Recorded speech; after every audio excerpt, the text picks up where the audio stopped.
coming to the topic of discussion today around assessment, we, unlike probably everybody else at the table who are experts in assessment, I'm not, or we are not.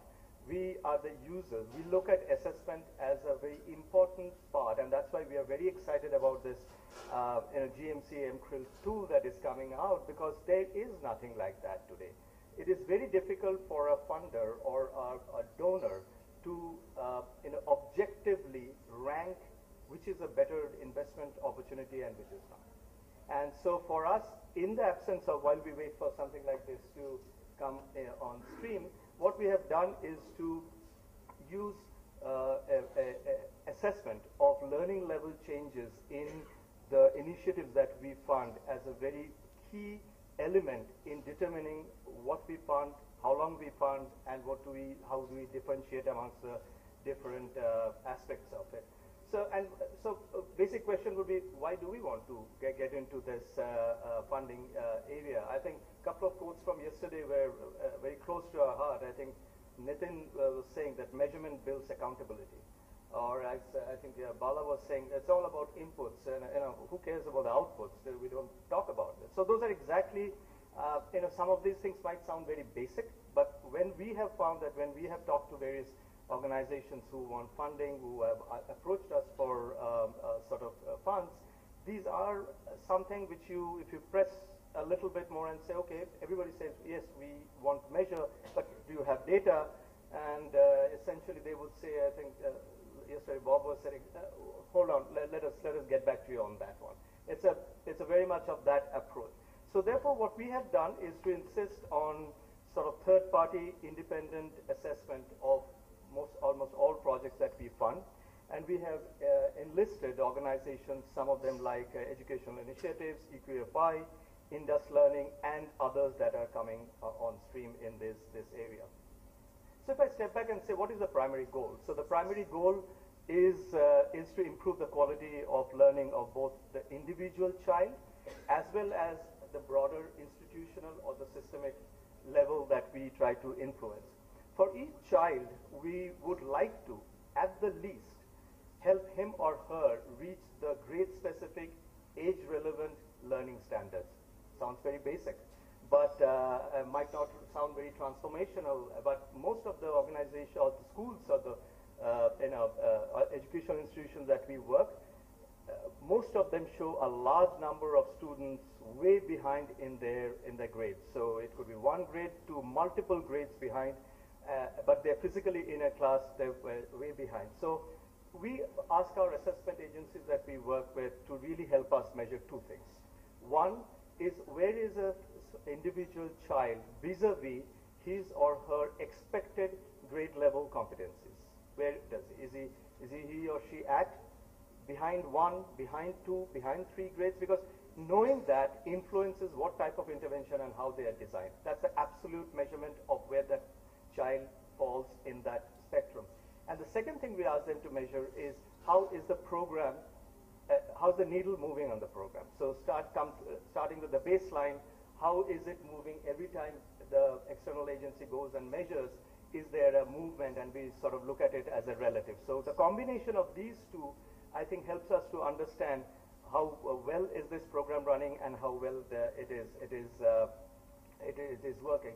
So usually we sort of agree on the targets with our potential grantees well ahead of approving a grant as to what they aspire for, what they commit to, and then the conversations during the period of the grant essentially follows that pattern. What has been our experience? I think that we have experienced that this sort of focus on the output and whether the child actually learned better, I think has driven much more meaningful discussions by focusing on the outcomes rather than on the inputs. Usually, the discussions tend to veer towards a lot of activities. We have done teacher training, we have done the curriculum, etc. But the fundamental final question is, did all those things change the learning level of the child? And by keeping that focus on that measurement, we have seen it has been very, very sort of effective. And we are very encouraged to see some of our grantees truly embrace this, not just as a funder-driven initiative and the funder looking, but they have taken it to use it as a constant feedback loop into the process and drive innovation and change to constantly improve the design and content and the delivery of the projects to do it over and over and better. Lastly, I'll sort of talk about a little bit of the challenges.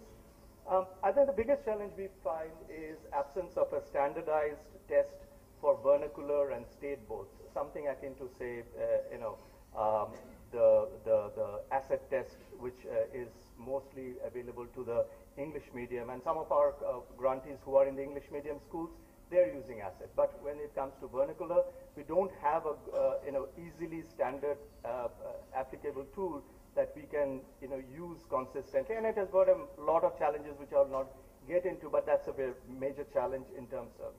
The second is bridging the communication gap between the assessment agencies and the organization.